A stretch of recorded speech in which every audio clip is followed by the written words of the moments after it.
We are live. Welcome to episode 40 of the High Slot Podcast, brought to you by our producer, Mass Music Radio. I'm here today, as always, with the boys, Bob Deuce. How are we? Snipsky. Yes, sir. And myself, Andrew Coco Curry. Forgot to ask you boys, so we're dedicating tonight's episode 40, to Tuukka Rask, right? No. Hey, are we actually doing that? No, I'm just fucking with you guys. Everyone knows the rep that Tuukka Rask gets in Boston. You either love the guy or you hate the guy, and I think we've made it pretty clear on this podcast in the past that we're not Tuukka Rask guys. Yeah, we made it clear. There's no way we're dedicating it. Yeah, a guy like Bergeron deserves it. But I don't know about a guy like Tuukka Rask. Maybe a Krejci. Tuukka. Yeah, maybe Krejci coming up for 46. But yeah Tuukka Rask, thanks for the memories and all, but no cup. Never could bring us home a cup. So in my book, you're about as memorable as Andrew Raycroft. So yeah, nasty. Can't forgive him for 2019. Yeah, mailed it in. No, you never can.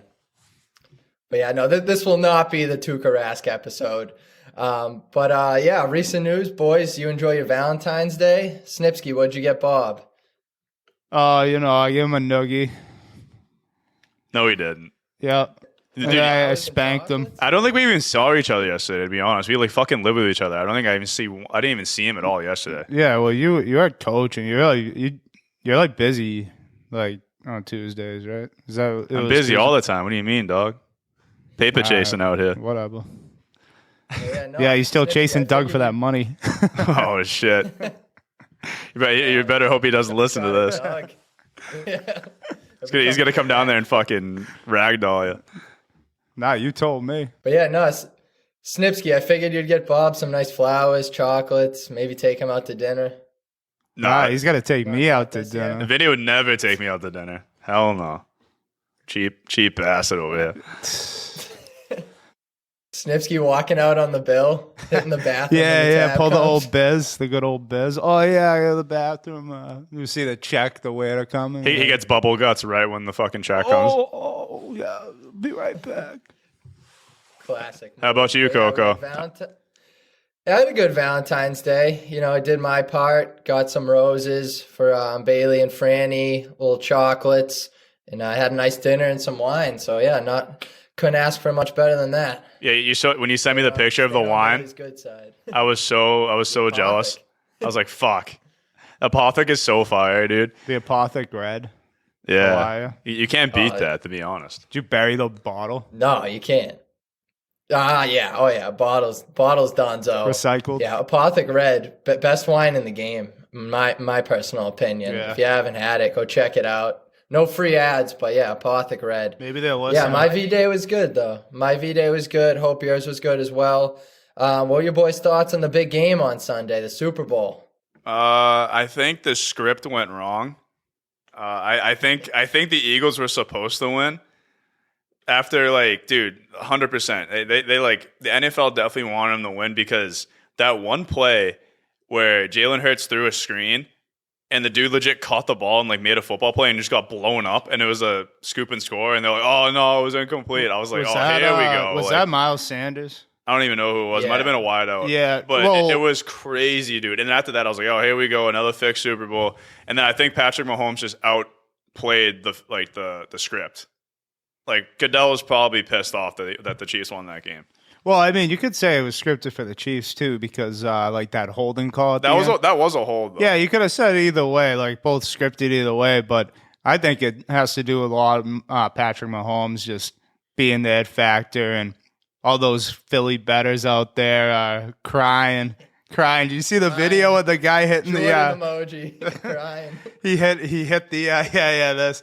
But you see the video of that Philly guy? He bangs the TV off the wall and breaks it in front of a bunch of people. I heard that was a skit, but that was real, dude. That had to have been fake. Yeah, that's what I heard. I read the comments because I was like, "What the hell is going on?" Yo, and the other thing too, everyone's no, actually, there was an expert analysis guy. Great, I'm sure he's a real expert at saying this. He was like, oh yeah, like that is a holding call, but like you can't be calling it there. It's like That was Greg Olson. It's like, oh, when are you supposed to call it, dude? You know what I mean? Like, oh yeah, it's holding, but you're not supposed to call it. What the fuck are you talking about? Yeah, like that's why I hate this shit, dude. That's why I don't bet. James Bradbury got beat, and then he grabbed Juju Smith-Schuster's jersey. But like Mahomes didn't make a good throw. It was a little overthrown, but still, like if he doesn't get pulled there, he gets to make a play. Exactly, he could have made a play on it. Yeah, if they the listeners listened to the end of our show last week, we gave you a nice little prediction about the Super Bowl Chiefs, me and Coco. So hopefully made some money for some people. Yeah, hopefully. I know I did. I came out on top in the Super Bowl because I'll say this. It was always the Chiefs. It was always the Chiefs. Yeah. I mean, dude, I was talking to people and like obviously like, oh, who you got in the game? Everyone I talked to said they were taking the Eagles, and I'm like, being a Boston guy, how can you pull for the Eagles? Right? The Seriously. scumbag Philly fans? Scumbags, dude. Right? You cannot root for the Eagles. And just regardless of who it was, I was not betting against Mahomes. Nope. Mahomes might be the new GOAT. I mean, he's got a ways to go to catch Brady, but 5 straight AFC championships, already got 2 Super Bowls, age of 27. He could be the new GOAT. He's that dude, and I was like, I'm not putting my money against Pat Mahomes. Mahomie? Because he's the best in the league right now. Yeah, I was out with Kev, and he was going up to random people like, who you picking? Who you picking? He's trying to prove to me that the Eagles are the bet. And he's going up to random people on the street. I'm like, bro, you're proving my point even more. Like, these people don't know anything. You know what I mean? He's just scrambling. He's like, please. Someone say Eagles. Someone say Eagles. Please, no, they all did. But, like, that's the thing. You don't want the public money. You want the people that are like, oh, I think the Chiefs are, like, looking good. You know what I mean? Like, and then you got Ronald McDonald over there with the clown nose. Oh, I like the Eagles today. Like, you know what I mean? Joe Public was all over the Eagles, and I was like, dude, Pat Mahomes being an underdog is disrespectful. Right. Yo, dude, it opened as a Chiefs -1.5 favorite. Then the money flipped the whole script. That's when you know something's going on. I took Chiefs on a parlay. I teased it -2.5 because that's how confident I was with the over, and I jacked the over from 50.5 to 51.5 and still hit for like $200. Yeah, over smash too. Right? Yeah, I knew I had it. Dude, it's only hit once in the last 5 years. Yeah, Super Bowls usually go under. But yeah, that game was an absolute shootout from the beginning. But yeah, dude, everyone flocked to the Eagles because they thought Mahomes' like ankle was all done. I'm like, dude, you know the medicine they got? They got to shoot that dude up with all sorts of shit. He'll be good to go. And he was running on it fine. So everyone fell for that. But yeah, going back, holding call on Bradbury, it was a great call. Yeah. It was the right call. It is what it is. Bradbury, after the game, he admitted it. Mm-hmm. He was like, yeah, that was a holding call. Was just hoping that they weren't going to call it. It's like, yeah, you can't call it in that spot, but you can because it's a penalty. No, you should fucking call it there. It's what do you mean? You know what I mean? Like, if they didn't call that, Chiefs people would be like, oh my God, why do you not call that? You know what I mean? It's all like the other side. You know what I mean? It's always what other side you're on. Yeah, and there was some other shit that went against the Chiefs too. Bob, you mentioned like that the fumble that they called back on the scoop and score. That was a fumble, dude. He made a move and he got blown up. Yeah. And then the Goddard catch. The Goddard catch on like 3rd and 20. Had it, bobbles it, 1 foot in bounds, didn't know we're playing college rules, and then he went out. It's like that wasn't a catch either, and then they called that a catch. But whatever. In the end, didn't matter. Chiefs came out on top. I love you see the video, Pat Mahomes is getting interviewed, and then just in the background, Jackson Mahomes is doing like a TikTok dance. No, dude. That's the one thing I hate, dude, about Mahomes is his little brother. Dude, I didn't even see that. Thank Christ I didn't see that, dude. Because I would have pulled like the Eagles fan and broke my TV. Yeah, just like Jackson Mahomes dancing on Eagles people's grapes. I would have been so pissed. Nasty. But that's why I kind of like Mahomes. Always like his brother's just a douchebag, and he just like puts all that to the side and just is nasty. He just balls out. Yeah, just he's like, whatever. My brother's a douche, but I'm nasty at football. So Doesn't matter. And then the Riri halftime show I thought was electric. I don't know why people were hating on it on Twitter. I was like, dude, Riri's got bangers. What's the hate about this? It's because she didn't dance because she's pregnant, which I get. Well, I say I don't bet. I lied. I actually bet on her giving birth. I live bet it. Didn't hit obviously, but it was a good one. You never knew. Yeah, the odds must have been like plus like 10,000. Yeah, dude. I would have quit this podcast. I would have been down in like Barbados somewhere. You guys want to see me again? With Riri and Barbados. That would have been the bet of the century if you cashed that one. Yeah, live bet. The casinos would be like, "Yo, I don't think we can cash this. We might have to get back pay." She's singing like Bad Rom. Oh no, it's not Bad Romance. Whatever, like her song. She just like hits a high note and it just fucking bang, water breaks. Everyone's like, "Let's go!" Like, it just cashes. That would have been electric. Yeah. That would have been the best Super Bowl halftime show of all time. Yeah, it would have been better than the Janet Jackson like in with Timberlake. That would have topped it. They bugged. They bugged. Good. Goodell just like absolutely missed the layup, dude. They should have had him fucking give birth. They messed up. Yeah.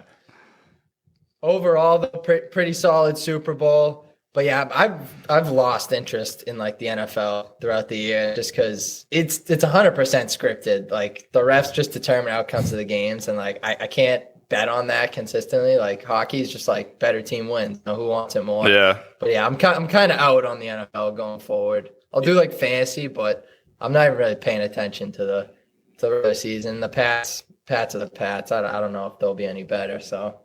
Yeah, that's true. Whatever. We got our Super Bowls. It was a fun run. Focus on hockey from here on out. Good dial in. Hey, the Bruins are nasty, so that's something to watch. Yeah. Speaking of that, why don't we get into tonight's episode? We got a big episode tonight for all you beauties out there. We'll start with a little hockey talk. Then we'll do our Mass High School Hockey Roundup. Things are really heating up for Mass High School Hockey. State tourney right around the corner. And then we'll finish up with our weekly gambling corner. You boys ready to rock? Yep. Yes, sir. Let's go. All right, we got to start off with the Granite Grind. So the Quincy College hockey team went 2-0 this weekend with wins over UNH 7-3 and Brown University 4-1, and have clinched a spot in the NEIHC playoffs by winning 5 of their last 6 games in the second half of the season here. And the boys are playoff bound, we think. Yeah, we as of now. Question mark with that. Oh, of course. What happened now? So 2-0 this weekend, beat UNH, thumped them at home. Kind of had a trap game at Brown, escaped that one, 4-1. UNH, us beating them on Friday, we thought knocked them out of playoff contention, which it should have, and we end up taking the spot in the fourth spot for the playoffs. And then we just found out today that UNH just scheduled another game magically with Babson. And if they somehow beat Babson, then they overtake the 4th spot because we're only a point ahead of them, which is whatever, kind of bullshit in my opinion. But we'll see how it plays out. And so hopefully Babson can just win. And also the boys are number 3 in the American division. So we're pretty much qualified for the national tournament in Westchester, Pennsylvania. And we'll see how that goes too, because it's all about like how many games we played or whatever. You have to like do like a math equation to even figure this shit out. So I got practice later on tonight. We'll talk about it as a team and all that as we practice. But what's your thoughts on it, Coco, being on the bench? Yeah, I mean, right now there's just a lot of factors at play. Obviously, we're a first-year program, so we're not really used to this, format with like the NEIHC playoffs and like the CHF rankings. We are number 3 in the CHF American Division rankings, but like somehow we still might not qualify for nationals because we haven't played enough games, which I don't know. We've played like almost 15 games. I don't know how that's not enough. So yeah, I still don't really understand that. And then I don't understand how UNH just puts another game on the schedule and then all of a sudden they could sneak in the playoffs. And I'd be pretty pissed, dude, if Babson like throws that game or something, because I don't think there's a single team in the league that wants to see the Granite in the playoffs because we're playing best hockey out of anyone right now. I've been saying all year, 5-on-5, we're the best team in the league, and we finally have just kind of figured out how to be disciplined. I give the boys a lot of props for that UNH game because UNH played like a bunch of scumbags in that game. They were the dirtiest team I've ever seen play, and the boys are very level-headed, and we didn't really take any stupid penalties, just let UNH do all the dirty shit. We had I don't know, probably up near like 20 penalty minutes. The power play wasn't great, but so be it. We still scored 7 goals on 5-on-5. But I'm very impressed with the boys and how they played this weekend. Everyone's just doing their part, top, bottom, top line. Juicy, Berkey, and Bear, they're out there just buzzing. Then you got you, Earls, and Henny. Henny's a savage, dude. Kick and berry from anywhere. He's a fucking rock star. Earls just works his absolute dick off. Same with you. And then the third line just out there grinding too. You got Lukey. Who's out there? Walshy, Gonger. Gong and Walshy. Yeah, and they're doing their job too. And shout out to the D-men. They've been studs the last few games. Ben and Sal, the North Quincy duo. And then you got OC just being a stud. Vieira probably played the game of the season. Against Brown.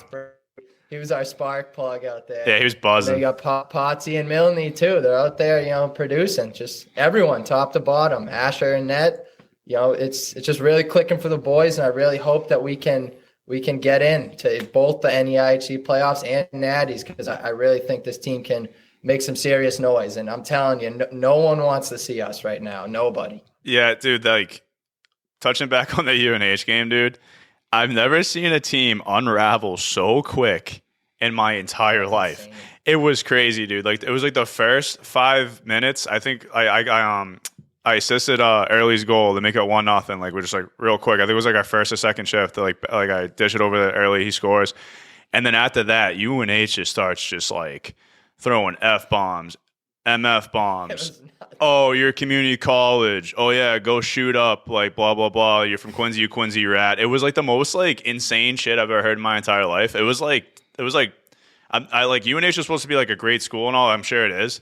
But like, dude, they kind of made themselves like they put some like a black eye on themselves after like that performance. Like the goalie was flipping the net over. Like the goalie had to get escorted out of the rink, dude, after the game. Like it was honestly nuts. Like I've never been a part of a game like that crazy before. But in my opinion, if hockey gods are hockey gods, UNH will not beat Babson and we'll be in the playoffs. In my opinion. If everything's right in this world, it'll all fall into play. UNH will get their shit pumped and we'll be in deservingly. But yeah, Kyle and I talked to the coaches at Center Ice after the game. They're 2 younger kids, and they were upset about how their team acted. They even said that, like, we couldn't control them. They were just loose cannons. That goalie especially, dude. I don't know what his deal was. Packed juice like in the first period. That was nuts. Then he nuts. flips over the net after getting unsportsmanlike. And then after the second period, just skates up and then fires a puck at Bob standing in front of the net. He shot a puck at me between intermission. It was crazy, and everyone went nuts. I was like, what? Like, and then after the game, we went to pump. Like after, like that kid made the worst mistake he ever made though, because after he shot the puck at me, I definitely had some choice words in the locker room, and we pumped 4 on him. And they whatever, like we closed the game out, and then after the game, I'm going over like whatever, like dapping up, like hugging people like that came out to come see me, which was great and all that stuff. And then the kid just starts like yapping at me, like just like threatening me. I'm like, yo, this kid is still going. And the next thing you know, I hear he like 3 Quincy cruisers had to go and escort him out of the rink. Like it's just embarrassing shit, man. Like stuff you don't want to see. Yeah, no, literally. I mean, you have a mutual respect for your opponents because out there battling 60 minutes, but UNH, I didn't have an ounce of respect for the way that they handled themselves that game. It got ugly, and luckily for us, we were just the bigger men. We took the high road and just walked out of there with a 7-3 victory. I'm glad nothing serious happened that could have detrimented our future. Yeah, for sure. Snitsky was on the call for that game Friday night with QATV. How'd the broadcast experience go, Snips? Yeah, it was good. I mean, I was a little nervous like a day before, but then the day came and I was like, you know what? I'm ready to do this. And I started first like 10 minutes. It was a little, it was good, but like I didn't know anyone's name because obviously don't really know. So some of the names are like wicked hard to pronounce too. like Salmanovich, and then Bears. I just kept calling Bear because his last name was Fiegelstad. Yeah, Fiegelstad, if that's how you say it. Yeah, I mean it was fun. Like after 10 minutes, I was like, all right, I got this. But yeah, you guys. My takeaway from the game, you guys like took over from like when you early scored. After that, like Bob said, it was those kids had like knew they had no shot in beating you guys, kind of, because you guys were all over them like the whole game. And then they were like, all right, we're just gonna get our licks in because they didn't like you. And they literally did nothing in the offensive zone.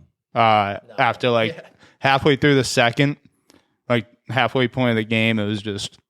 Those kids would get the puck into your zone, and like one of your defensemen would either step up or like bolt D or back, and like they can't get the puck in. But yeah, Asher played well. That your first line's unreal. Like they played so good. My favorite call was Juice's goal off the left side, off the left circle. He went bar down. Yeah, he roofed it and had the nasty celly. Dude, that goal, like, you guys are talking like the penalties. You know, I had to try to tell people what's going on. So there's like 2 penalties on the board. There's already 2 penalties on the board. It's a 5-on-3 already. And then the goalie flips the net. And I'm like looking at center ice because the ref's trying to make a call and like tell the scorekeeper like what the penalty is. I'm looking over to see what the ref calls. It's like a slash. And then as he's doing like the slash, all I hear is bang, like, and then the net, and everyone's like, oh, and then I look over and the net's on the ground. I'm like, I don't know what just happened. No one knew what happened. Yeah, I was just like, what's going on? This is crazy. And then after he flipped the net, the ref was like, well, this kid's getting tossed. And then he went over to the bench and he realized he only had one fucking goalie. Yeah. And I guess can't kick this kid out. Should've just forfeited. So they end up giving that kid like the goalie an extra like 2 minutes. So like they had to figure out like an extra penalty. It was. I think you know how you got the hacksaw you're talking about, dude. I think he should have been gone after that. That was worse than flipping the net. Just hacking Bear when Bear's going around the net with a fucking paddle, like a fucking. Like, that thing's, like, long as shit. You fucking decapitate someone with that goalie stick. Like, that was, like, 3 minutes in. Yeah. It got so bad towards the end that it was, like, 28 seconds left. They were like, just run the clock. That kid should get kicked out of school, that goalie. Like, I'd just be like, dude, just go home. Escorted by police. Yeah, like, one kid was talking to someone and goes, oh, yeah, I'm roommates with the goalie. Great kid. I don't know what the hell happened out there. We're like, yeah, okay, I'm sure he's a great dude. Like... Spoiled. All those kids are spoiled, rotten, UNH scum. But yeah, Snipsky, you probably couldn't have picked a better game to broadcast because that game was just pure chaos. And 7 goal calls? Hell yeah. 3. Yeah, right? I got to practice my goal call. Got a lot of those in that night. Yeah, I got a lot of practice with the goal calls. And Snipsy comes up to me before the game. He's got an iPad and like a 5-paragraph essay already written out. He's like, yeah, I did like some research before. I got like this all like pregame write-up and everything. I'm like, let's go. Yeah, we had a production meeting. He was ready to roll. Yeah. I pulled up like our roster and like everything and all the standings, and I like gave him a rundown and everything. We had like a production meeting. Yeah, I came prepared because I was like, I don't know what's going to happen, so I just needed to like make sure I was prepared. Yeah, you were definitely prepared, and I bet you crushed it. I got to find the audio for that. It's on YouTube. YouTube QATV. I think you just type into YouTube. Is it on there right now? I'll check. I don't know. I'm not going to watch it. I hate listening to myself talk, so. Yeah, no, I'm the same way. I don't really like listening to myself. Like, I don't even listen to a podcast, like, believe it or not. Yeah, I'm like King Stutter, so like when I listen to shit, when I talk, I'm like, fucking Christ, dude. Yeah, I just don't. It makes in a lesson. I just don't, like, I am very critical, like, as you can tell when I speak about sports, so I'll be, like, the same way about myself and overthink things. So that's why I don't listen. I'm just like, I just let it be. Just do you. Oh, yeah. But yeah, the Granite, we're all going to be saying our prayers to the hockey gods that everything just goes the way it should be. And yeah, I really hope we get a bid into the playoffs and maybe even Natties. That'd be something special for a first-year program. We'll keep you all posted on the results. I think we have one more game against Stonehill, like non-conference, but if all goes according to plan, we'll be playing in the playoffs next week. Possibly at Quincy U. Yeah, like we might be hosting Might it. have So something special in store. We'll see. We'll see what happens. All right, let's move on to the big boys, the Boston Bruins. So since our last episode, the Bruins have gone 1-1 with a 2-1 loss to the Capitals on Saturday and a 3-2 overtime win in Dallas on Tuesday night. Boys, what's your thoughts on the Bruins lately? a little slow out of the gate, out of All-Star break. I mean, they're all just deleting drinks on the beach and all that. I've seen a couple of their posts, but I mean, like, yeah, slow start out of the gate after the All-Star break, but like there's teams that are just hungry, man. Like the Caps are trying to get in the playoffs, so like they're just scratching. So obviously they're going to be a tough team to play, especially the first game off the All-Star break, and then last night against the Stars, again another good team, and it's good to like be playing like these hard games and like maybe losing a couple here and there, because you can't just be like that team. I know it sounds like a broken record now, but like you can't just always like just be blowing out teams, like winning every night, because like playoffs are just such a different atmosphere and like a different type of play style. And that's what they're kind of playing like right now, is like playoff style games. Like against the Capitals, that was a playoff style game. You know what I mean? So yeah, I think like the trajectory like they're going right now, I think it will help us be a better playoff team coming down the road. Yeah. So after that win yesterday, if we were thinking about recording yesterday, but since the Bruins absolutely stole one last night in like the type of fashion you'd like to see, like we talked about it like early in the year, how we want like those grindy like wins, against like teams that matter, and that's the best team in the Western Conference that they stole one from when they were down 2-1 in the third. Too, like that's a great win. I was gonna be down on the Bruins last night until after that win. That is a huge like momentum builder, like team building win. I think, like especially off of that tough loss against the Caps. I was actually at Encore on Saturday and put in a bet for the puck line. Bruins did not hit, but it was a fun time watching it. They definitely came out flat. But I mean, it's like Bob said, they're doing some beers, over the break, and a lot of doing, So as you see, Charlie Coyle's having a kid now. Probably there's a lot of sex going on. A lot of doing. His legs are a little heavy going into the first game. Yeah, little heavy legs. Is Yeah, that his first?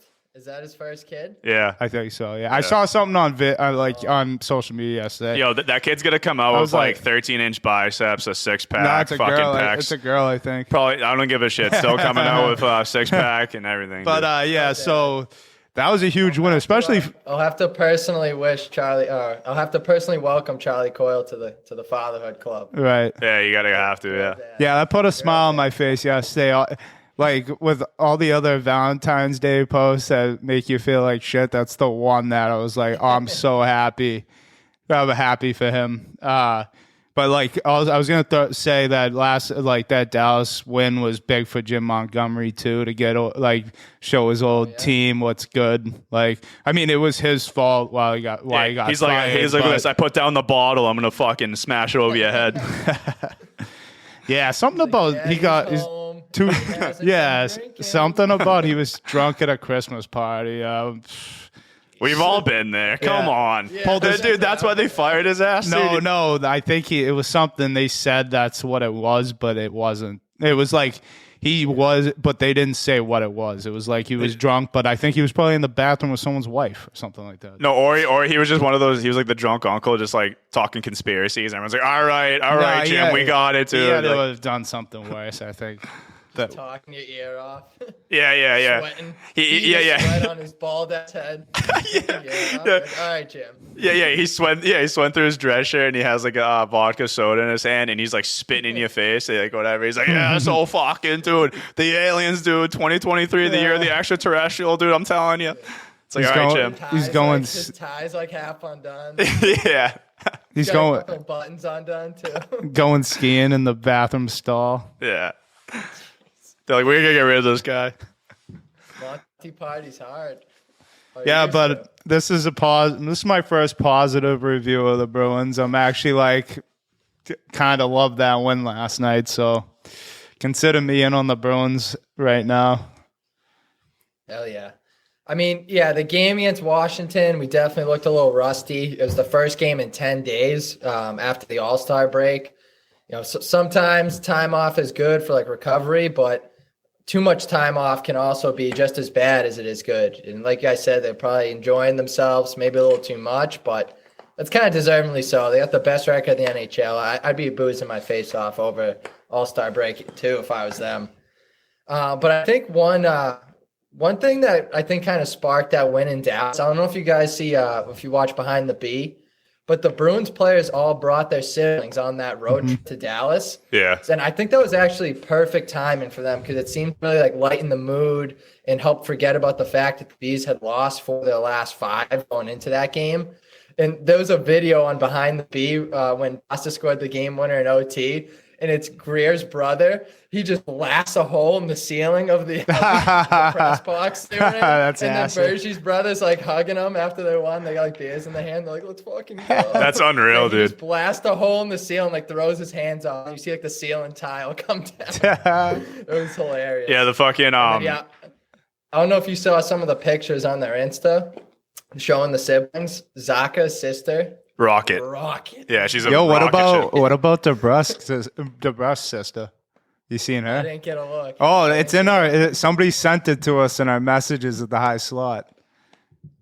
Oh, really? It's actually Mike from I Rehoboth. missed that one. Mike from Rehoboth slid in our DMs. Oh, of course, yeah, it's Yeah, we Mike miss from you, Mike. We got to get you on here. Yeah, Vinny fucking pinned that video. Vinny's watched it like 30 times already.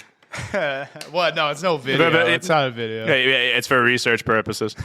No, but like, dude, Marshawn's brother looks exactly like him. It's fucked.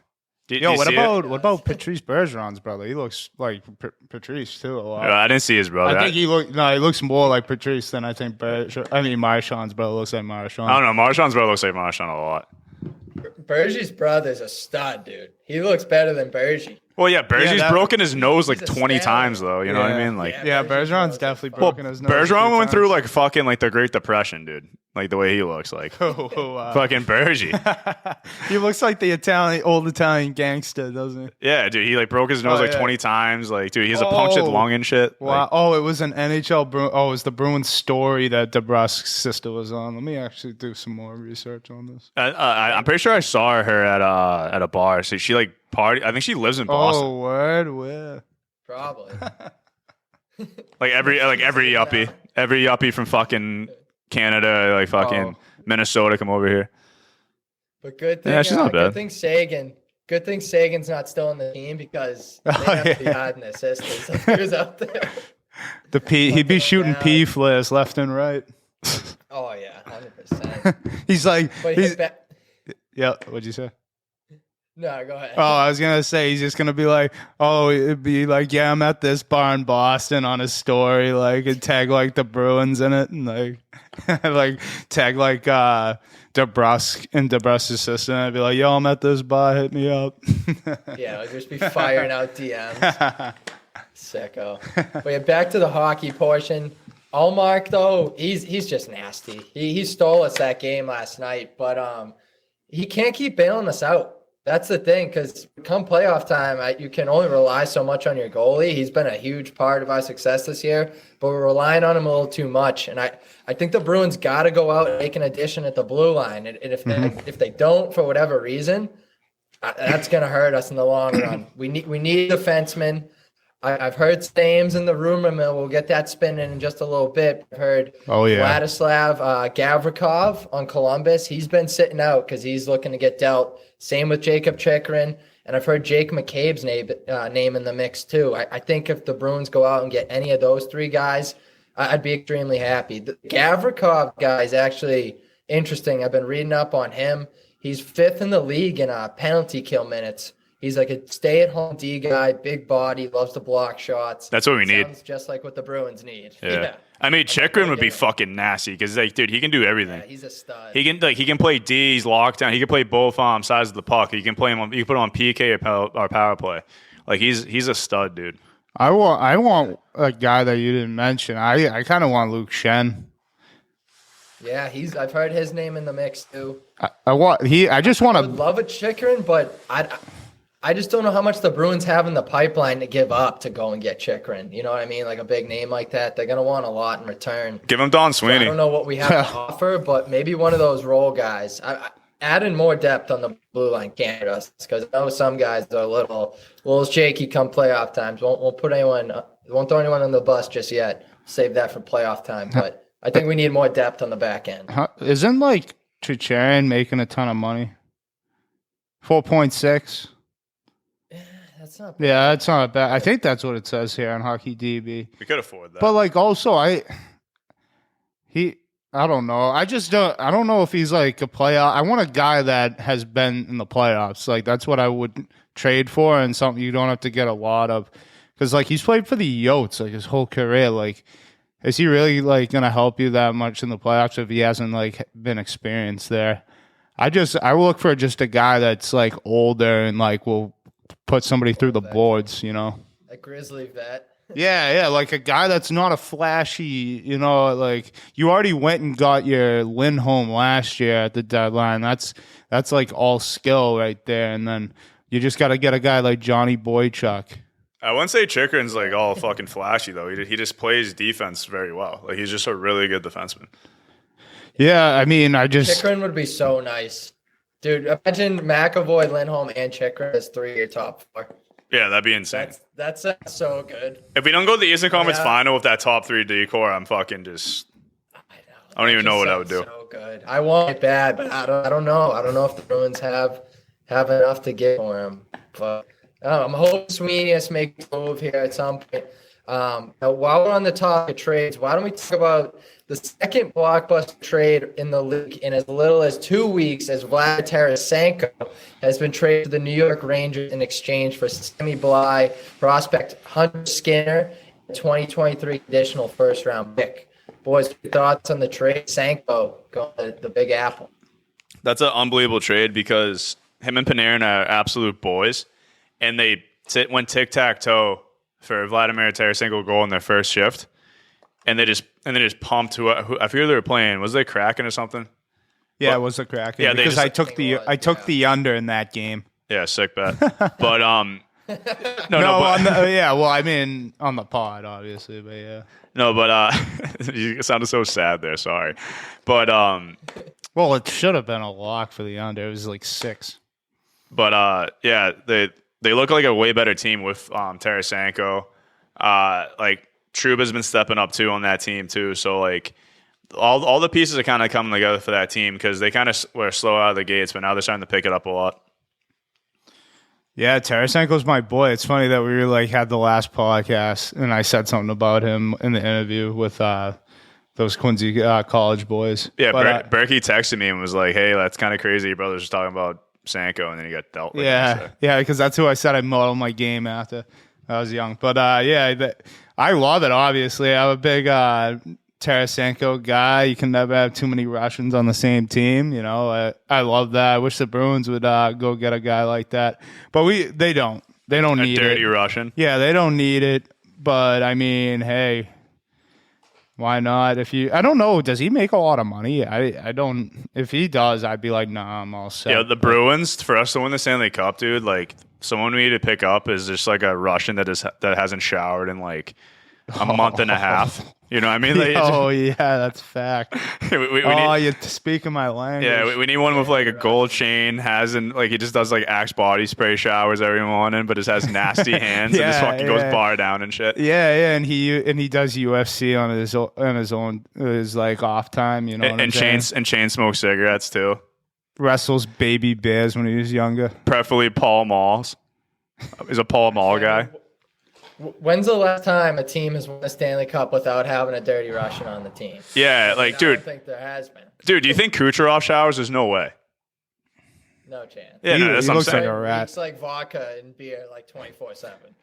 Oh, and Maybe some Marlboro. Tarasenko, Tarasenko is a cap hit of $7.5 million. Jesus Christ. That's hefty. Yeah, I wouldn't do that. I mean, like, for the money, if they're trying to go all in right now, I think it's going to be tough for them. But I think this might be a contract year, so I don't know how you go down from that number at the end of the year to sign him. You're probably going to have to persuade him with Panarin and be like, hey, hometown discount, even though he just got traded there. But I don't know. It's a tough. Yeah. I mean, I just want to be the first person to congratulate the New York Rangers on winning the 2023 Stanley Cup, right? Because they won the Cup, right? Yeah. Oh, they didn't? Because that's what all the New York Rangers fans have been saying on Twitter. That oh, shit. They traded for Tarasenko. So, in my opinion, I think the Rangers are still the third best team in the Metro, even after adding Oh, they got no shot against Carolina. And I don't think they're better than New Jersey either. No. So dude, the Hurricanes are nasty. Fans, they can hoot and holler all they want if I land in the Sank show. I don't think it makes them that much better, honestly. I mean, looking at the competition in the Eastern Conference, I don't know. They've been playing hot lately. They might make me eat my words come playoff time. They went on a hot run last year, but I don't think they stack up with a Carolina, a Boston, even New Jersey. I maybe they're the fourth best team. You think they were just lacking like scoring, primary scoring? No, I think it was just Jacob Trouba just didn't step up. And now he's starting to step up. He's had a couple – I don't know if he's had like a lot of goals, but like he's been laying absolute hammer hits, dude. He fucking absolutely destroyed Kadri the other night, which was unbelievable. Oh, yeah. Didn't he like say that was a good hit too, Kadri? No, yeah, it was unreal. Yeah, it was like there was nothing wrong But with nowadays, all you hear is bitching with it like, oh, yeah, hit me. I'm coming for you next time. Oh, my pussy hurts. Yeah, like you could say, get him next time, but people are like, I want a penalty. Yeah. Even though it's clean. Honestly, I think the one thing holding the Rangers back, and this is gonna sound crazy, is Igor Shesterkin. I'm labeling him with the fraud label. Oh. I hate to do it, but I think Igor Shesterkin is honestly one of the luckiest tenders that I've personally ever seen. He had a very good run last year, don't get me wrong, but every time I watch this dude play, he's just always out of position and then somehow like pulls a save out of his ass and just recovers. And I don't know. I just think he's just extremely lucky, and I think it's gonna wear off at some point. Looking at his stats this year, he's got a 2.48 goals allowed. I mean, not great, not terrible. .916 save percentage, only one shutout, and he plays behind probably one of the best defensive cores in the league. I don't know if Igor Shesterkin's the guy to win Stanley Cup. You know what it could be? I don't know. I don't think he is. You know what it could be too is like. Who was backing him up last year? Georgiev. Georgiev's gone. Do they even have anybody good enough to play behind Igor where he could get like a couple games off? He might be just getting overworked because of the Vezina last year. I mean, he played a ton of minutes. It could be even worse this year. He probably plays way more because he doesn't have a solid backup behind. I don't know who's backing him up, but that could be a thing too. I just don't. I'm not out on Igor. I think it's just like you win a Vezina. It's tough to top that. Yeah, because what he did last year was like insane, superhuman. Yeah, almost. Yeah. It was like you couldn't even really like duplicate what he did last year. So I think he's still like a pretty good goaltender. Like I think he's still like top 3 goaltender in the league. It's just you can't really just keep on fucking do what you're doing, especially last year, dude. That was fucking crazy. Like look at Vasilevsky. He hasn't really been doing that great either. He has the second most wins I saw. He played lights out the other night. Yeah, but he's had some stinkers, dude. I saw that. He's let up like 7 goals and shit a couple of times this year. He turns it on in the playoffs, though. Yeah. Vassy's got that proven track record for the playoffs. Yeah. Shesterkin, he wasn't that great in the playoffs last year. He wasn't as good as he was in the regular season. Yeah. I think it's just wear and tear the way he plays. He played so well. I agree. Yeah, That definitely could have something to do with it. Yeah, like Halak's backing him up. They don't trust. Oh, Halak sucks. 2 points. So yeah. So they got to put out Chesty as much as they can. Yeah. I think that's a lot of it. But the Vasilevsky thing I saw earlier was he's second in the league in wins, right behind Ullmark, and it's only Ullmark has 27. He has 26. I'm like, wow. I'm like. I didn't know he like, you know what I mean? He's good, like he's nasty. I was just surprised like that he's only one behind Ullmark.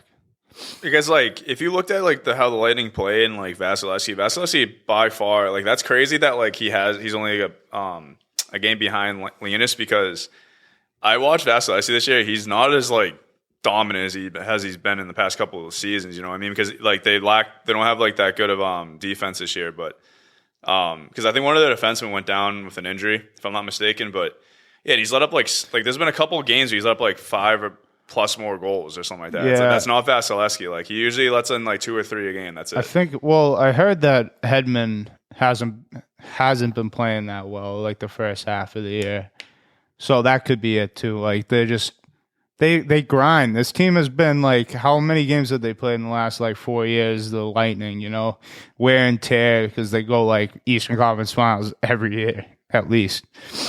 Yeah, it's true. Might make it again this year.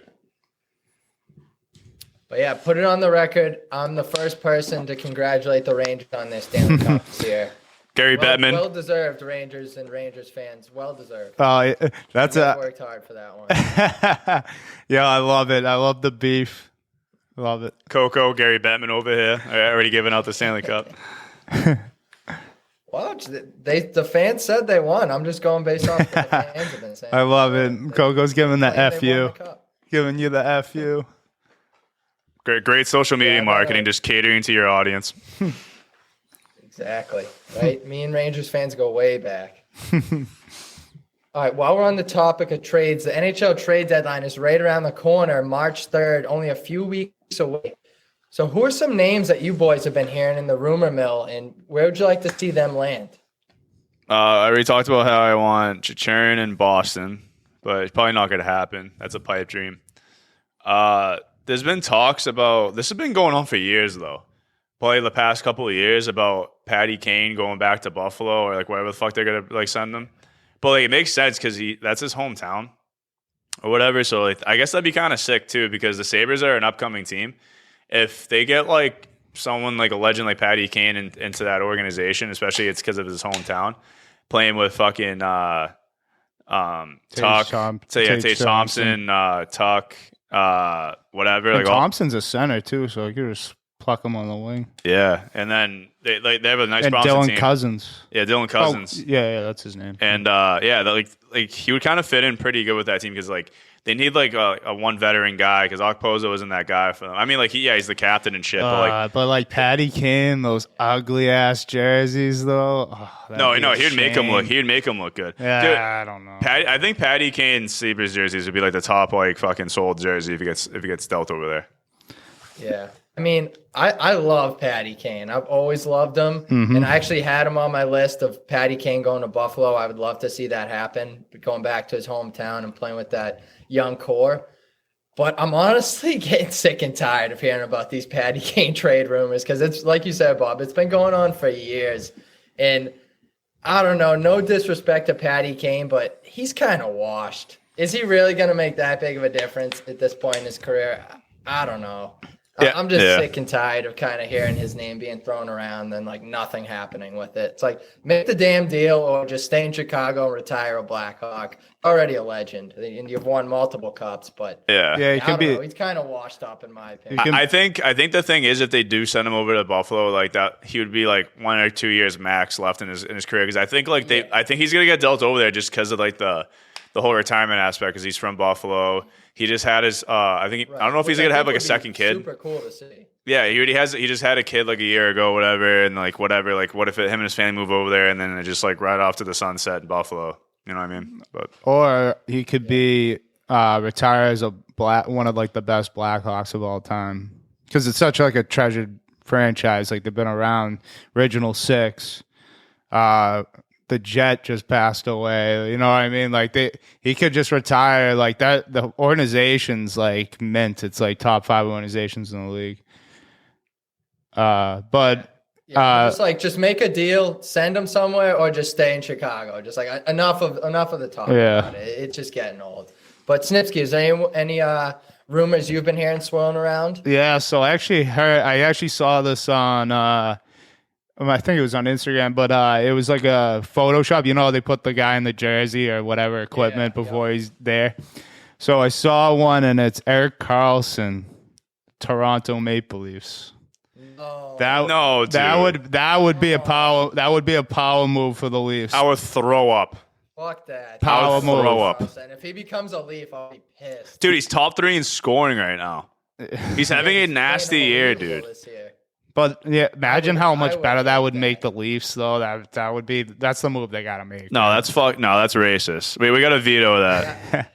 That might get them out of the first round. Yeah, we can't. We can't let that happen. But he's got to get dealt because the way he's playing so good that he's like, I'm got to play my way out of here. Like, or he knows that he's just trying out for the rest of the league.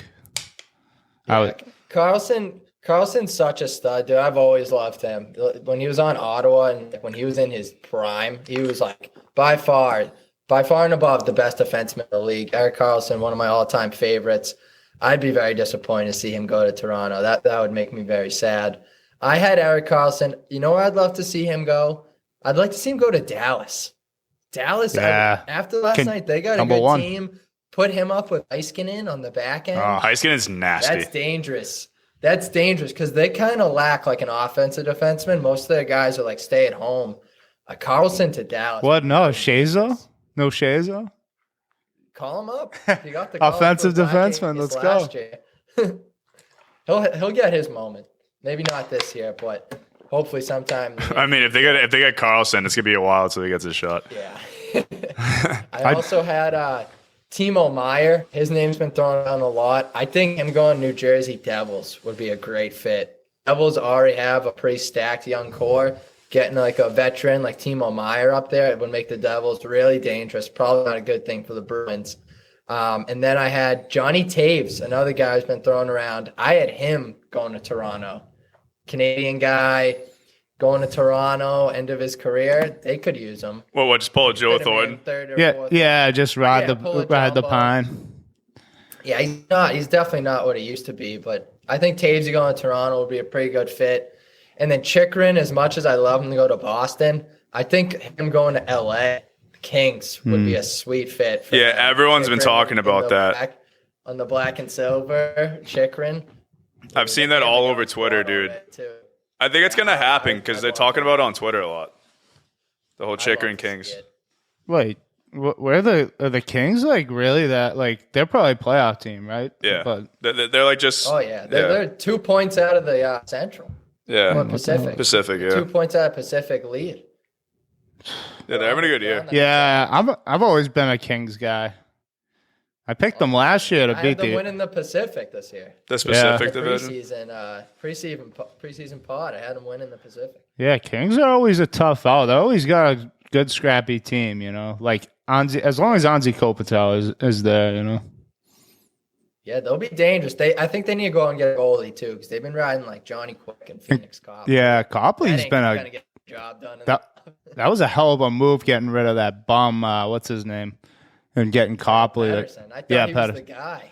Dude, I thought he was good like last year, and like I thought he was up and coming. I was like, oh, this is their goalie for the future. And that was an absolute pylon this year. Yeah, no wonder why they keep asking Johnny Quick to come back. He's on the back nine, too. He's like, I want to retire. They're like, no, we have Cal Peterson. We have the pictures, Jonathan. You can't leave. We saw what you did with the cup in 2011. Oh, no, 2012. He drops a heater in the cup, and it's on film and shit. He paint the bowl. Some local probably had some pictures of him at UMass and leaked them to the Kings. Jesus, he must have done some fucked up shit. Him being a dirty boy on UMass. Oh, but yeah, a lot of rumors swirling around right now. I think there's going to be a ton of deals in the next couple of weeks. It's starting to spin right now. We had Tarasenko this week. And then last week, what was the big trade last week that I'm blanking on? Snipsky, we just talked about it. Fuck, why can't I remember it? It'll come back to me. But yeah, we had the Senko trade and then who the hell got nope, I'm blanking. Yeah. That sucks. I can't remember. Ricardo It's the biggest trade so far this season. You're such a dad, bro. It's crazy. Yeah, literally. I can't remember what I had for lunch. But right. Yeah, don't be surprised if you start seeing trades left and right here. March 2nd, March 3rd, day of the deadline is going to be nuts. It's going to be bananas. Sweeney's going to be on the phone left and right, dishing out deals. I got faith in Sweeney as to land us something nice. He always does something. At the deadline. Yeah. I'll give him that. He sneaks in last minute, he sneaked in the back door and then lands a pretty solid deal. So let's see what he's got in store for us this year. He's going to give us like Jeremy Yager or something again. Yeah, trade one of our first round picks for trades one of our first round picks for a 34-year-old Rick Nash. All done. Wicked nasty. He loves that move. Getting some old ass guy who should be in a retirement. Well, he just does that so he can get the jersey sales up. We got him for a bargain. Yeah.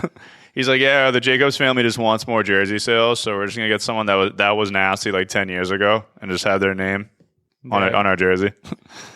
This was pissing me off, so I looked it up. It was freaking Bo Horvat. Oh, Horvat. Yeah, I feel like that was like a month ago. I feel like. Don't even get me started on the Islanders. That was a sick trade for them, trading all their assets, and then they beat the Canadians and Canucks. Yeah, that was tough. Wait, they lost to both of those? They lost to the Sens last night, too. Yeah, dude, they went to Canada. Three non-playoff teams couldn't beat them, and they went out and sold their whole farm system for them. Yeah, and they got rid of Beauvillier, who was like a really good player. Like, ridiculous. I mean, it's not a knock on Bo Horvat. It just shows how fucking ridiculous he's been fine, but it's like, whatever. You're going to go make a move, make it worth your while, you know right. what I mean? Don't give up the whole, system. Yeah. All right, before we move on here, just want to give a shout out. Northeastern won the 70th annual Beanpot tournament, defeating Harvard 3-2 in a shootout. Yo, fuck a shootout. History. Dude. Northeastern goaltender Devin Levi was named tournament MVP. Dunzo buried the shootout winner to high slot and victory for Northeastern. Saw some videos too of Dunzo getting after it. Yeah, he was eating cereal out of the beanpot. I saw that. I'm jealous of him. Yeah, congrats to a high slot alum, Dunzo. We were rooting for you the whole time. NCAA changed the format to 3-on-3 5-minute OT, and then it goes to. That's why it was the first shootout in Beanpot history. Yeah, it's kind of weak way to determine the Beanpot. Yeah, I mean, like it pretty much ended on a save. Yeah, because Dunzo scored the goal, and then Levi had to make the save to win the game. But pretty anticlimactic. I just think that because it's the Beanpot should have their own, should be able to make their own rules. Dude, that's some bullshit, dude. It should go into continuous OT. Well, the thing, I don't think they should do 5-on-5 in 20-minute periods. They should do a 10-minute 3-on-3 and just wait until someone scores. Because you give 10 minutes 3-on-3, someone's going to score. It's too much ice. Yeah. And 10 minutes is enough, I think. Instead of, I am a traditionalist when it comes to hockey. Every kid dreams of scoring that goal in the Beanpot and doing the kayak like Petrecki. You know what I mean? Nick Petrecki. Yeah, Nick Petrecki with the kayak going through center ice, the beast. But that's and then it gets taken away. Why? Because they don't want it going on longer than it should, too much longer. It's or it's a medical thing. I don't know. If anything, they should have just done 3-on-3 for 5 minutes, and then just played flip cup instead of fucking doing a shootout. Yeah, because dude, who would win? College. Yo, Harvard's definitely not winning that battle against Northeastern. Let's get real. Northeastern, those kids are sickos. They play bear die right outside of the garden. It's an absolute tilt. Nah, they just play on the ice. I wonder if the Harvard student section showed out this year, because they definitely didn't last year. No, they were studying. Too busy studying. Yeah, right. Yeah, we chirped them hard. That was fun. No, I knew a couple people who went, and they said the place was packed with Northeastern fans. Well, Harvard's nasty this year. 90% Northeastern. They are nasty. Harvard's higher ranked than Northeastern. Yo, Milan Hayduk's son's on Harvard. He's nasty. Yeah, Marek Hayduk. Yeah, Marek Hayduk. Yeah, he scored the game winner against BC to send them to the finals. But yeah, as always, a classic Beanpot tournament. You can't beat the Beanpot in college hockey. It's the best tournament going in college hockey. It's historic. And this time it was even a little more historic with that Northeastern Harvard matchup, first time in 70 years, and then first ever shootout. So, yeah, that one will go down in the history books. All right, let's move on and do our mass high school hockey roundup. And boys, there's only one word to describe the action this past week, and that's banana land. So why don't we get into it, starting with D1, where Pope Francis is the new number 2 after a very solid week that produced wins over Shrewsbury 8-3, Fairfield Prep 4-1, and Bishop Hendricken 9-2 in the Pope Francis Invitational. The Cardinals will face off with number 15 Archbishop Williams on Wednesday, and then they have a date on Saturday with Catholic Memorial. Pope Francis, they haven't talked too much about this year. A team that we have kept a close eye on is number 4 CM. They had a 4-0 win over Archies on Saturday and then clinched their second straight Catholic Conference title after scoring 4 third-period goals and a 5-3 comeback win over one St. John's Prep this past Monday. Coming at number 5 is Arlington. They did fall 6-3 to Middlesex League Winchester on Friday, but were crowned the Ed Burns Doherty Division champions on Sunday after a thrilling 1-0 overtime win over number 3 Hingham. They have a crucial league matchup with number 9 Belmont on Wednesday. That's going to go a long way in deciding the Liberty Division title. And then lastly, Braintree slides into the top 10 as they doubled up number 12 Reading 4-2 on Sunday and also had a win over Framingham 4-1, followed up by a tie with Weymouth 2-2. The Womps will get Walpole on Wednesday, Natick on Saturday, and will close out the Bay State Conference slate with Reading, who has lost 3 straight. Boys, what do we think of D1? It's shaking up a little here. Yeah, last night when I was coaching, someone in the coach's room was like, "Yeah, CM upset St. John's Prep the other night, like 5-3 or something like that." So I think CM's aren't they the new number 1 or something like that? If it's not updated yet, like that's what they told me. I don't know. So this was for last week. So this came out early this week. They just beat St. John's Prep on Monday. So in the new rankings, yeah, I'd have to assume CM's maybe taking the number 1 spot. Yeah, big win, dude. Those are a couple of statement wins too.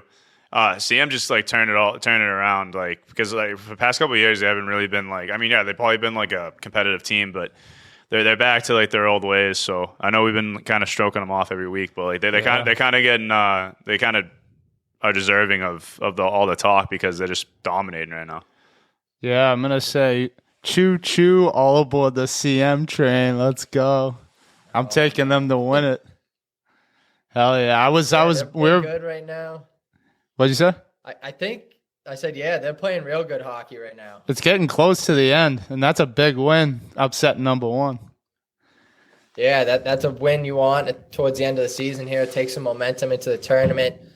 Pope Francis might be slept on. I don't know if we've mentioned them all year, and now they're number 2. Where'd they come from? Right. I can't tell how battle-tested this team is. They beat Shrewsbury, Fairfield Prep, and Bishop Hendricken. I'm not familiar with many of those teams, but they got Archies on Wednesday. They're ranked 15th, so that'd be a good match.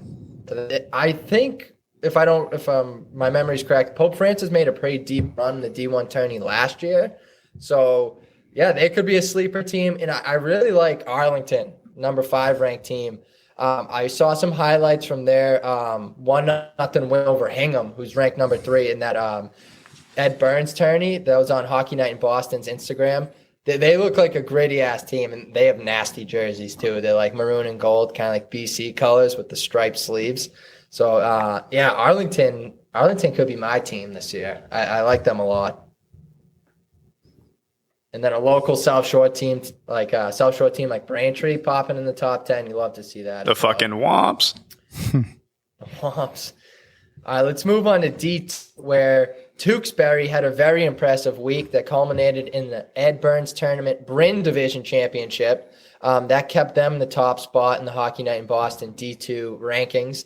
The Redmen went 3-0 this week, beating Winchester 6-1 in that Ed Burns final. And those two teams are going to meet again on Saturday. Canton remains in the 2 spot after splitting the week. The Bulldogs blanked Mansfield 5-0, but lost to Division I Marshfield 2-0. They'll have Bishop Fien and Franklin on tap this week. Plymouth South stays in the number 6 spot despite splitting the week. They beat North Quincy 5-2 and then lost to Situate 4-1. A big game on Wednesday looms with number 8 Silver Lake for Plymouth South. And speaking of Silver Lake, they slid down to the number 8 spot after a 4-2 loss against Plymouth North. Was rebounded with a big 3-2 win over Whitman Hanson this week. So, boys, what do we think? D2. Well, I wasn't here for the last high school roundup, but you guys about to jump ship on the Lake Show. That's what I heard. I did. Yeah, I was gonna say. I know you weren't here for that. I did announce that. I'm off the Lake Show bandwagon. Unfortunately, I don't like what I'm seeing. I'm ring chasing, so I'm gonna hop on a wagon that's gonna win this thing. Yeah, I don't think Silver Lake's got it in them.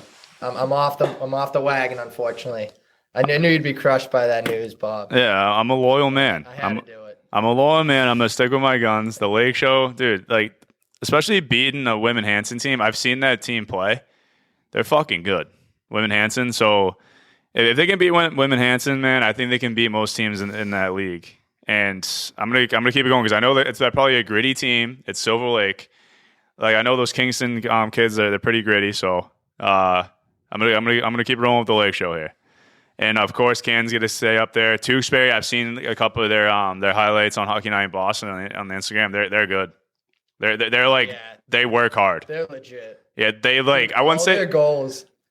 I think I saw the same highlights as you did, Bob. All their goals were just like rebound goals right in the crease, just bitty ass goals. They scored 6 of them in that championship game. They fucking rinsed Winchester, and it wasn't even close. Yeah, and they have nasty jerseys too.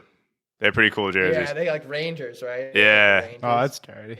Yeah, no, like they just like, they're one of those teams you don't want to play. They're just gonna punch you in the mouth. So you don't want to play them. They're gonna be a tough out.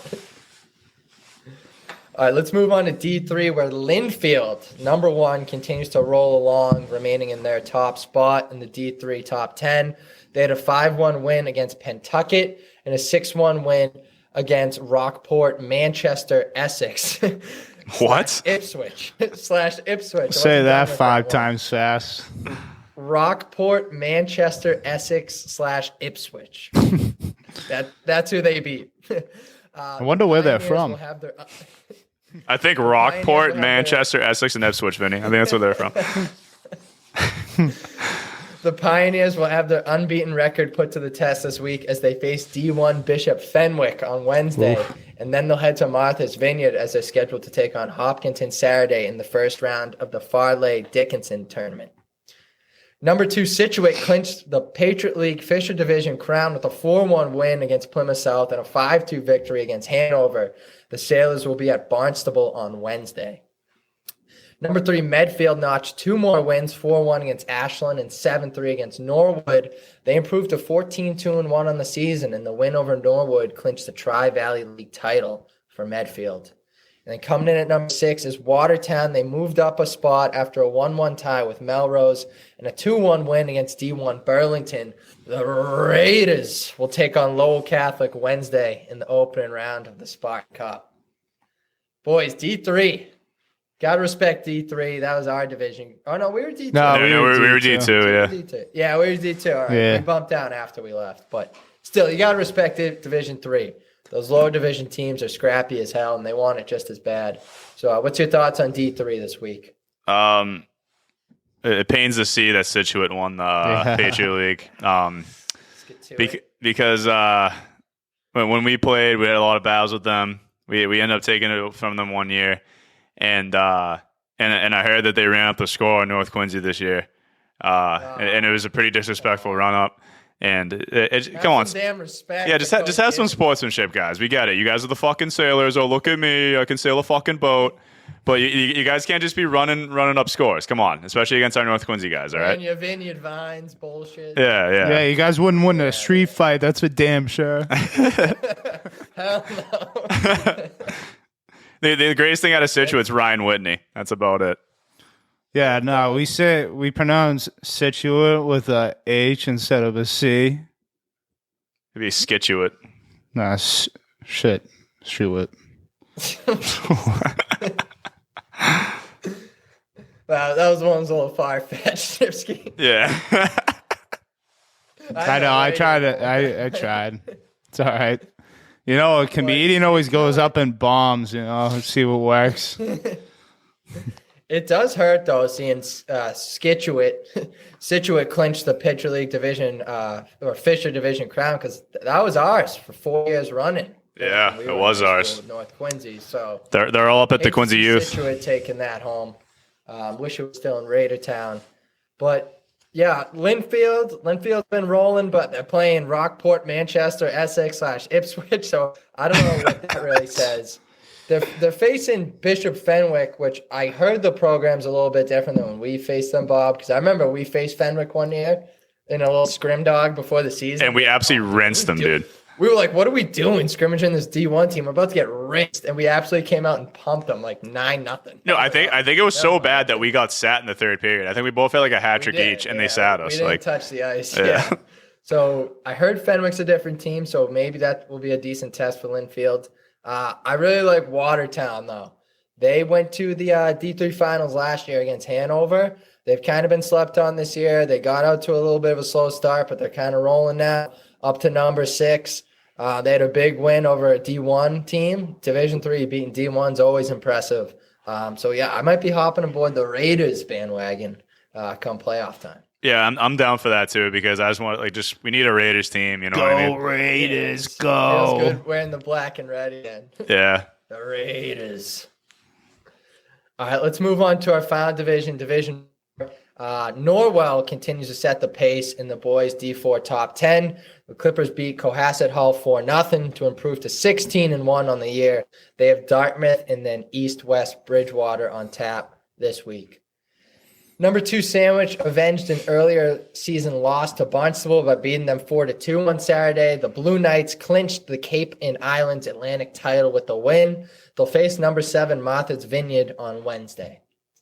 Nantucket has moved up to number 4 as they just keep on winning. The Whalers extended their winning streak to 9 straight games with wins over Deneth Yarmouth and Bishop Stang. And rounding out the D4 top 10 is a newcomer, Latin Academy. They've won 3 straight games overtime and 4 in a row overall. So, hey, maybe something special's brewing over at Latin Academy. 3 straight OT wins. The heart rate must be through the roof after those. Yeah, right? Like gray hairs like Bob. Yeah, you got to check the blood pressure for the coaches after those games. For sure. I wouldn't be able to handle it. Yeah, dude. I can barely handle fucking 12-year-olds playing. I couldn't even imagine, like, coaching a high school game where it's, like, all a bunch of, like, just barn burners like that. That'd be crazy. Yeah, that would be nuts. And we're going to see a lot of that come tourney time, too, which is right around the corner. But before we move on, boys, any thoughts on D4? Is it just battle of 1 and 2, Norwell, Sandwich here? Does anyone have a chance to catch those two? Yeah, I think it's just going to be the battle of 1 and 2 because it's just destined, because you always talk about how, like, they played each other in the semis last year. It's just going to come down to them again. Yeah, I'm on the Norwell wagon. I want to see them get it done. I said it once. I'll say it again. Yep. Yeah, I'll be on that wagon as well. I never left that one. But yeah, so it's officially wagon season, boys. Next week, we'll be declaring which bandwagons we'll be hopping aboard, and we'll make our predictions for which teams we think will be taking home a state championship this year. And I don't know about you boys, but I'm ring chasing. Never got one in high school, so I'm going to hop aboard one of these bandwagons and hopefully get a ring of my own. Yeah, whoever wins. In the team picture. Yeah, go. Throwing up the Whoever wins, you just like order your own ring. You just like go on like the like they make it with the class rings and shit like that. You just like Jostens. Yeah. Jostens, dude. What a throwback. But yeah, I think next week is going to wrap up our regular season. So once the regular season's over and seeds have been determined, we'll make our predictions for which teams we think will be winning the state championship. And then we'll have to get out to some of these games because we've been covering it all year. It'd be a damn shame not to see some of these teams in action. Yeah. These high schoolers have been putting on a good show all year in Mass high school hockey, and the best time of the year is almost here, state tourney time. That doesn't make you move a little. I don't know what does. Oh, yeah, I can feel it in my toes. I can feel it in my pants. My loins. All right, let's move on to our final segment. My loins. Let's move on to our final segment here, our weekly gambling corner. To recap last week's records, Snipsky set the pace at 3-2. Bob and myself went 2-3. Bob, how bad does it hurt starting the week 2-0 and then we lose 3 straight? Dude, welcome. Dude, like that's what happens when you pick with me, bro. I'm always 2-3. Dude, I've been 2-3 for the past 2 months. Every fucking week. It's crazy, dude. Dude, I'm telling you, if you look back, it's always like, oh yeah, Bob just came up the rear, 2-3. It's like every single recording, dude. You know what I mean? Like it's crazy. It's keeping you in it though. It's better than 1-4, the dreadful 0-5. Yeah. Right now, the current Evander Kane standings, I remain in first, 43-36-1, 54%. Snipsky in second, 35-40 at 47%. Bob remains in third, 33-42, hitting at 44%. Snipsky's kind of closing the gap on me, making me a little nervous, and he's kind of widening the gap on Bob. So, Bob, is the pressure set in yet? No, I'm not worried. This kid's a choke artist. Oh, let's go. Yo, I've been hot lately, so. Snipsky has been hot. Yeah, what's he, 7-3 in the last 2 weeks? Yeah, last 10, yeah. Definitely leading the pack. I have not been my best. Bob's been riding the struggle bus, so we'll see if things will change up this week. I'm it's due. Gonna come down the wire here, though. I'm due. At any point, a 5-0 week could really, shake up the standings here. One of us has got to be due. I don't think anyone's had a 5-0 week, have we? I think I went 4-1. Yeah, I mean, I've been 4-1 twice. I know that. No, Coca, you wouldn't. No, I think you did go 5-0. Yeah, you went 5-0, didn't you? Coca. I think you. Oh, I did. Yeah. You did once early. Before the All-Star break. Yeah. No, you definitely knew. You're just like, wait, I don't think I got 5-0, and then you waited for us to remember. And oh yeah, I did. I mean, it's been. I haven't been winning much. I was at like 60%. I'm down to like 54. I don't think it was that. I think it was longer. Like maybe beginning of the year you did that. Maybe? No, it was kind of before. No, Christmas? it was kind of recent. Oh, was it? Yeah. Was it before the All-Star break? Yeah, it was like right before it. That week, maybe? No, that was me. I was before That was you. Okay. because I remember it was the after the last show. I was 4-1. We talked about how I was 4-1 after the break. Yeah. But yeah, that's how I was before the break. I think yours was at least the beginning of the year, maybe, or like Christmas, maybe. Yeah, it could have been early on. All right, let's get into it this week. Starting with Thursday, February 16th, we got New Jersey Devils traveling to St. Louis to take on the Blues. This game will be on ESPN. Blues. Snipsky, you've been hot. Why don't we start with you? I am going with the Devils.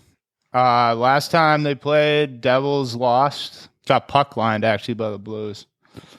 So I can see them evening up that matchup. This is the last matchup between them two. Obviously not sure who's in net, but Jersey is favored by kind of big favorites going in. Nothing crazy, minus 155, but that could go up. No Hughesy. No Jack Hughes. Okay. He's out a couple weeks. No pubesy. Yeah, I mean, I still feel good. I think they have enough. Yeah. They're good on the road. Like the Devils are 23-3 on the road, so really good. Yeah, they gotta be the best road team in the league. Is that you going? You riding? Yeah, I'm riding with the Devils. Yeah, dancing with the Devils.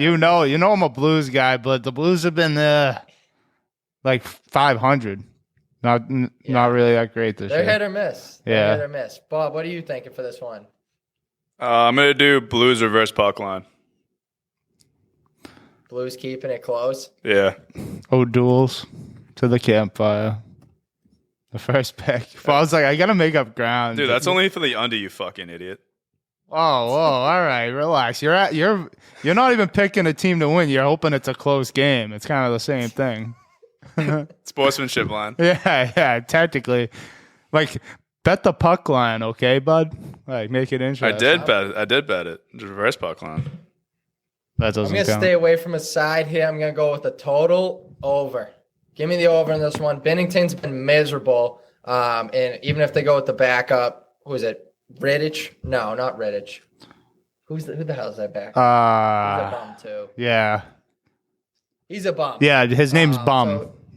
Yeah, Yeah, Sir sick. Bum. So, yeah, I'm going to go over. I think Vanacek just played, so they could be riding Blackwood. Devils could be going with a backup. It says Vanacek, but I don't know. Give me over. Either way, What's it say for Devils can Blues? put up enough. Bennington. Oh. Yeah, that's great. I hope Benner's in that. I'm going over. All right, let's move on to Friday, February 17th. We got the New York Rangers at the Edmonton Oilers, and I'm a little upset about this one because why the fuck are the LA Kings and Anaheim Ducks on ESPN instead of this game? You got two prolific hockey fan bases, New York and Edmonton. You got the best player in the NHL and Connor McDavid, and you're not putting him on national television? What the hell is that? That is piss poor marketing. It's typical NHL dropping the ball on everything. What are we doing? You're trying to grow the game of hockey, and you're throwing out the Kings and the Ducks. The Ducks are miserable. No one wants to watch. Yeah, the Ducks should not be on national television. It's probably on like at 10:30. Yeah, and don't when no one on the East Coast is up to watch it. If you're trying to grow the game, don't let the people watch the Anaheim Ducks play hockey because it's just not good. Just switch the channel after 5 minutes. What the hell am I watching? Yeah, the Ducks suck. Yeah, they're going to be down like 3-0 after the first period. But Rangers Edmonton will be a good game, even though it's not nationally televised for whatever reason. So Rangers Oilers. Bob, let's start with you. Who do you got in this one? I'm going to double down on this one. I'm going to do Rangers, money line, and puck line. Oh, yeah, bring all those to the fire. I brought it this time, motherfucker. He's mad. I brought it. We'll double dip. Bob's got to make some leeway in the standings. He's going Rangers. I hate to do it. I'm going Oilers. Yeah, Oilers have been hot lately. Oilers have been hot. I'm talking smack about the Rangers, so I think it's only fair that I go with the Oilers. Yeah, I'm going with. Who you got? I think the Rangers is going to be underdog, so I'm going to take reverse puck line to Oilers. Nah, I'm just kidding. Yo, that was fucking hilarious, dude. Yeah, you don't think it's funny because I made fun of you for it, but I'm going to take I'm going to take the Oilers too. Oh, that's a real safe pick, though. Oilers at home. I'll take it. They're not that good at home by the record. One Bob in the standings. He's got a double dip, and Snipsky and I are both on the Oilers. Yeah, that could be deadly. That could be make or break. Hey, Bob better hope that puck line hits. That's all. If that puck line doesn't hit, it's 1-1. That's better than 0-2. Yeah, it is. It is. All right, let's move on to Saturday where we're going to do a little double dip of our own, starting with the Washington Capitals at the Carolina Hurricanes. This is going to be on ABC. I believe this is the Heritage Classic. Have you seen their jerseys? Good one. No, I have not. Yeah, they debuted them a few weeks ago. They're not the greatest thing you've ever seen. Yeah, I didn't really like that. I didn't like the Capitals ones. Yeah, the Capitals are like, it's like their new logo, but they try to make it like they like blew it up, and I don't know. It's weird. No Screaming Eagle. I don't think so. No, not the old school. It's like the new logo, but they blew it up and put it on a jersey. It doesn't look that good, but the Canes one looks way better, I think. Yeah, we got a little Caps Canes outdoor game. This is kind of interesting. Raleigh, I don't know how cold it is down there this time of year. So who knows what the ice conditions going to be like? Well, they have the technology to actually just freeze it, though. It doesn't matter. Pipes underneath. Yeah. I hate to do it, though. I'm going under. I'm going with the under just solely on the fact that I hope the ice is shit and that you can't move the puck. So I'm going to go under. Both the games they played this year have gone under.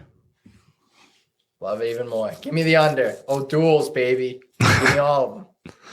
Snipsky, who are you taking? Just call this episode O'Duels. I think the Hurricanes are one of those teams going to be too tough to beat. Especially close games, they play really well, and like you said, Coco, take the under. And no Ovechkin for I don't think for the Capitals.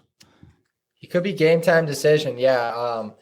Rest in peace to Alex Ovechkin's dad, Mikhail Ovechkin, died at the age of 71 today. Absolute legend, producing what potentially might be the greatest goal scorer of all time in NHL history. The golden nutsack. So he either might be out for this one for family reasons, rightfully so, or he might come back on absolute demon time and score like a hattie. Yeah. It says he's going to be out until at least the 21st, though. That's what it says. Oh, okay, so he's out. Yeah. He's out then. The way they made it sound when I heard it on the TV today was he's not going to be back for a while, like a couple weeks. So I'm gonna take Canes, and I'm gonna go with the puck line. I'm gonna double on that. Double dipper, Canes and puck line. Let's go. Oh, but he double dipping sounds desperate. I'm just gonna do Canes. Just Canes money line. Canes money line. Yeah, Cap shorthanded without Ovi. That might be tough for them. All right, the second game we're going to do on Saturday is Tampa Bay at Vegas. Lightning at the Golden Knights. Bob, who do you got for this one?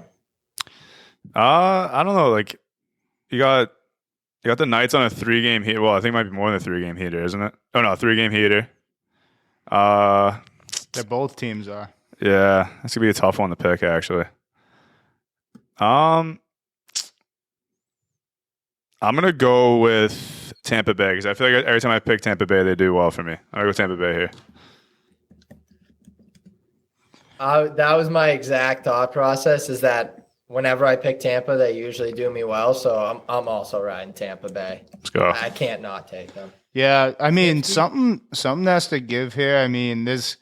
The only thing I'm looking at really, that both teams are like not that great at like Knights aren't good at home really. They're like 2 games over 500 at home, and the Lightning aren't very good on the road, even though they're 2 games over 500. Vegas, like when it comes to the standings, they're 1 point in front of Los Angeles. So they're battling for that top spot. Tampa's is battling for that second spot with Toronto. They're both tied with 72 points. So both teams are like kind of battling. I'm gonna ride with you guys though with the Lightning because it looks like maybe Logan Thompson's injured. So he's the starting goalie. So I think that might be the difference if he doesn't play. Yeah, we had a consensus on the Lightning last week, and they capped us. So hopefully they can take us to the promised land again. The Knights haven't been playing that great, I don't think. Well, they've won 3 in a row, but I mean, like before that little Hawk streak, they kind of dipped off. Yeah, they lost like 4 or 5 in a row before. Yeah, they dipped off in that Hawk. That's gonna be a good game. That's a good game. Lightning Knights on Saturday night. I'll be tuned into that one. And then to close out the week, boys, we have an absolute tilt on Sunday, February 19th. It's the Columbus Blue Jackets at the Arizona Coyotes. This one will be on NHL Network. And again, why the fuck is this game on TV instead of Edmonton and Colorado, Winnipeg and New Jersey, and even Toronto and Chicago? Why are none of those games on NHL Network? Trying to grow the game, Blue dude. Jackets and the Yotes. Yeah, dude. Austin Matthews, he's from Arizona, what are we doing, dude. NHL? Austin Matthews, Arizona, got to grow the game. No, they're like, What is this? Yo, guys, Pittsburgh are picking this game. Johnny Gaudreau, one of my favorite players. Like I watched like when he was at BC and then he came in the league. Like with going to the Columbus Blue Jackets, like ruined things. Like why are you going there? They're the worst team in the NHL, worst record. Like because you have friends there. Like what are we doing? You know what I mean? Like stuff like that. It's like that's probably why they're getting TV time because they have a guy like Gaudreau maybe, but it's ridiculous. I don't. A joke, dude. Both these markets are garbage. Probably the 2 worst markets in the NHL. Yeah. Columbus and Yeah, Arizona. hands down. They're gives a shit. 2 of the worst teams in the league. Yeah, they play it like. What are we doing putting this game on national TV? The Yotes, are they playing it? The Yotes at they're going to that sardine can. Oh my god. Yeah, And mullet. it's in the sardine can. They're playing in the mullet. Oh god. Dude, there's gonna be a college that rink on note- national TV. The capacity of the game in Arizona is 4,400 people. Yo, that's got to be the smallest rink in the. Something. What's that? They better do like dollar beer night. Dude, that's it. Pack the bar and have everyone get blitzed. Yo, I would love to go to that. what are There's we doing probably putting this game chicks on flashing TV? their titties everywhere. But I mean, I'll tune in if that's the case. 4,000. You could probably dude. That's not that much bigger than Quincy Youth Arena. Like, how much can you get Quincy Youth? Probably like a couple thousand, like squeezing in there, like. Yeah, not the butt, a couple thousand. Yeah, but like that's not that great. Like you get people up in the bot, like upstairs, like watching the game too. Yeah, that's For nuts. whatever reason, they throw this game on national TV, and here we are picking it, betting on it, like degenerates. So I'll give you my pick. I'm going with the Yotes. The Yotes and Mullet. Give me them. So we're gonna get next year we're gonna get Connor Bedard and Johnny Gaudreau on a line together. That's nasty. But yeah, I'm gonna actually, I'm gonna pick I don't care about either of these teams. Both teams below. I'm just gonna go with the over or something like that. Yeah, let's go with the over. Yeah, I'm gonna go over too. Because it's impossible to pick this game. Because both teams over under 4,000 fans. Yeah, right. That's probably the safest bet. Under. I mean, I don't know. What else do our college kids on a Sunday got going on? Might as well do a little Sunday fun day. Head to Mullet. Try to get on national TV. For the Yotes. Play some golf. You can play golf there. Yeah, Scottsdale. Yeah, we got to get out to Scottsdale. I heard the golf out there is pretty sick. Yeah, I was thinking, we got to plan our next golf trip for sure. Yeah, Strawberry Valley. Yeah, go stay in Hanover. Yeah, Strawberry Valley in Scottsdale. Play some match day. That wraps up our gambling corner this week.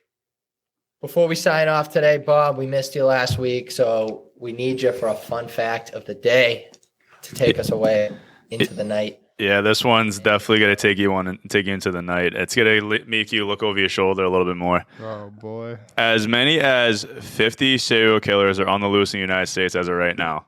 This number is according to the FBI findings. However, some including homicide whatever, I don't know how to pronounce that. His name's Thomas Hargrove. He's like a homicide guy. Like he looks into it. He speculates that around 3,000 to 4,000 serial killers remain active in the country as of today. So everyone, that's gonna help me sleep tonight. Yeah, I wanted a real fucked up one for this week. So everyone, make sure you're safe. Make sure you're locking your doors. All this stuff, holding your family members close. You know what I mean? But yeah, that's my fact for the day. It's like it is actually alarming because it's like, how the fuck are these people just getting away with this shit? Are they all from Chicago? Maybe, but yeah, it's kind of nuts though because like all this funding from our taxpayers' money for like fucking cops, like all this shit, like and the FBI, and they can't even fucking catch these people, man. You know what I mean? Like we have all this DNA shit you can go through and like track all these guys. Can't even find them. 50 active serial killers. There's so many of these sick fucks out there. It's impossible to catch them all. Yeah, that's true. Yeah, and then you hear about what happened at Michigan State yesterday. Yeah. Yeah, dude shoots up a college campus. Like, there's just sickos out there, dude. It's I heard about that. Messed up the world we're living in. What I heard about that guy was the guy who shot Michigan State.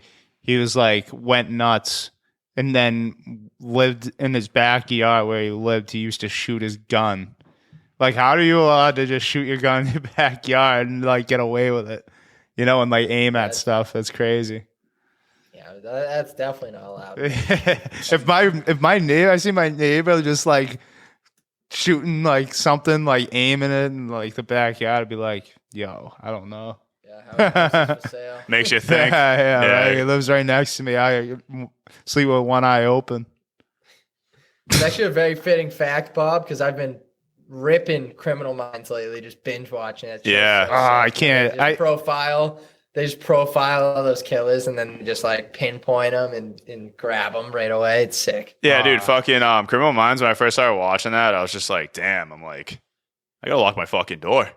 And because like, dude, some of the shit's like, it's like makes you like think, dude. You're like, what the fuck? If I'm in like the living room, like obviously our mom loves like that's all she does is watch that. So when we come over, it's on, and I'm like, this is the only time I watch this because I couldn't do it alone. Like it's interesting. Some of it's interesting, but it's like some of it's like, what the fuck? Like what? Yeah, like you serious? I gotta skip. I'm like this one. Yeah, it's like too much sometimes. I'm like, Jesus. Yeah, I'll be watching it like at night before bed, and I make a noise. I'm like, yeah, right. Yeah. I get my golf club, start walking around. right. Dude, there was this one time. I like was speaking to my mom. She's like, oh yeah, do you like? There's like this edible stuff that I got from our neighbor. It's like it's pretty good. You want one? I'm like, I mean, I'm not trying to tweak. Like, how much we talking I here? remember this. I was like, how much we talking here? Like milligram wise. And she goes, oh, it's blah, blah, blah. And I was like, all right. She's like, yeah, just take this much. It'll be fine. Dude, I took as much as she said. I ate it, dude. I was like, oh, it's whatever. It's going to kick in. Dude, I legit had a mental breakdown or whatever. And it was after I watched like something like Criminal Minds. I was like, fuck. And then, dude, I hear like this little like shuffle of like a feet. It was probably like Vinny upstairs. It was something stupid, bro. And I was cooked. And then I grabbed my pitching wedge out of my bag, and I like in my military like training like kicked in, dude. I like whipped open the door. I dug the corner like I was clearing a room or whatever. And I was like, clear. And then I like went in downstairs or whatever, and I almost walked out of the apartment, dude. To scan the perimeter or something, because I thought there was literally someone trying to come in and kill me. And then I woke up the next morning and I had to bang out of work the next morning because my eyes were fucking red as the devil's dick. So I had to call out of work. I'm like, I can't even go to work right now.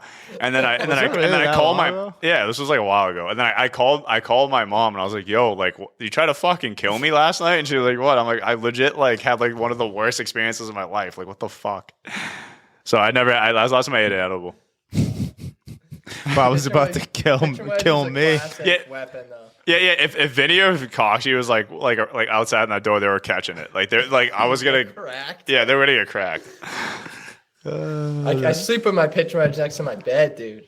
You never know when you're gonna need it. I had my whole bag like right at the foot of my at my bed. So when it comes in, they're getting a driver or like a pitching wedge right to the mouth. Right to the beak. Yeah. All done. Father. Rearrange your chiclets. Yeah. Gotta practice my swing for the golf season. Yeah, welcome to the fucking dentist, buddy. All right. As always, we'd like to thank our producer, Mass Music Radio. They continue to produce music for the masses. If you haven't already, be sure to go check them out and their other featured podcasts over at www.massmusicradio.com. That's www.massmusicradio.com. I think that just about wraps it up for us tonight. We hope you enjoyed another episode of The High Slot. Be sure to go check us out on Twitter, Instagram, TikTok, you name it, at High Slot Podcast for more daily hockey content. Thanks, everyone. We'll see you next time. See you, everyone. Thank you. Peace. Later.